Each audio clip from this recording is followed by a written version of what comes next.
ಸುಭಾಷ್ ಚಂದ್ರ ಬೋಸ್ ಅಂದ್ರು ಬೇರೆ ಯಾವ್ದಾದ್ರು ಒಂದು ದೇಶದ ಸಹಾಯ ತಗೊಂಡು ಈ ಬ್ರಿಟಿಷರನ್ನ ಓಡಿಸ್ಬಿಡೋಣ. ಯಾರಂದ್ರು?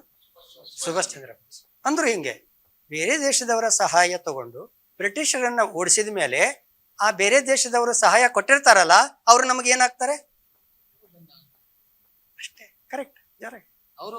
ಅಷ್ಟೇ, ಅವ್ರ ಯಜಮಾನ್ರಾಗ್ತಾರೆ. ಯಾಕಂದ್ರೆ ಅವ್ರು ಹೇಳ್ತಾರೆ ಅವ್ರನ್ನ ಓಡಿಸ್ಲಿಕ್ಕೆ ನಾನು ಸಹಾಯ ಮಾಡಿಲ್ಲೇನಪ್ಪ, ನನ್ನ ಸಹಾಯ ಇಲ್ದಿದ್ರೆ ನೀವು ಅವ್ರನ್ನ ಓಡಿಸ್ತಿದ್ರೇನಪ್ಪ, ಇಲ್ಲಲ್ಲ, ಹಂಗಾದ್ರೆ ನಾ ಯಜಮಾನಿಕೆ ಮಾಡ್ತೀನಿ ಈಗ ಅಂತ ಅವ್ರು ಅಂತಾರೆ. ಆದ್ರಿಂದ ಸುಭಾಷ್ ಚಂದ್ರ ಬೋಸ್ ಆ ತರ ಯೋಚನೆ ಮಾಡಿರೋದ್ರಲ್ಲಿ ತಪ್ಪಿದೆ. ಗಾಂಧೀಜಿಯವರು ಇದನ್ನೇ ಹೇಳಿದ್ರು ಸುಭಾಷ್ಗೆ. ಗಾಂಧೀಜಿಯವರಿಗಿಂತ ಸುಭಾಷ್ ಅವರು ವಯಸ್ಸಿನಲ್ಲಿ ಚಿಕ್ಕವರು. ಅದಕ್ಕೆ ಸುಭಾಷ್ ಅವರು ಕಾಂಗ್ರೆಸ್ಸಿನ ಪ್ರೆಸಿಡೆಂಟ್ ಆಗಿದ್ರು ಒನ್ ಟೈಮ್. ಅವಾಗ ಗಾಂಧೀಜಿಯವರು ಹೇಳಿದ್ರು, ಸುಭಾಷ್ ಚಂದ್ರ ಬೋಸ್ ನಿಮ್ ದಾರಿನಲ್ಲಿ ಹೋದ್ರೆ ಒಂದು ಪಿಶಾಚಿ ಹೋಗ್ತದೆ, ಇನ್ನೊಂದು ಪಿಶಾಚಿ ಆಡಳಿತ ಮಾಡ್ಲಿಕ್ಕೆ ಸ್ಟಾರ್ಟ್ ಮಾಡ್ತದೆ. ನಮ್ದು ಗುರಿ ಇರೋದೇನು?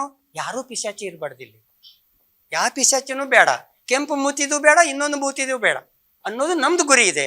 ಆದ್ರೆ ನೀನು ಹಿಂಗ್ ಮಾತಾಡ್ತೀಯಲ್ಲೋ ಅಂತ ಅವ್ರಿಗೂ ಸುಭಾಷ್ ಚಂದ್ರ ಬೋಸ್ಗೂ ಮಾತುಕತೆಯಾಗಿ ಸುಭಾಷ್ ಚಂದ್ರ ಬೋಸ್ಗೆ ಗಾಂಧೀಜಿಯವ್ರ ಮಾತು ಲೈಕ್ ಆಗಲಿಲ್ಲ. ಅದಕ್ಕೆ ಅವರು ಕಾಂಗ್ರೆಸ್ ಬಿಟ್ಬಿಟ್ರು.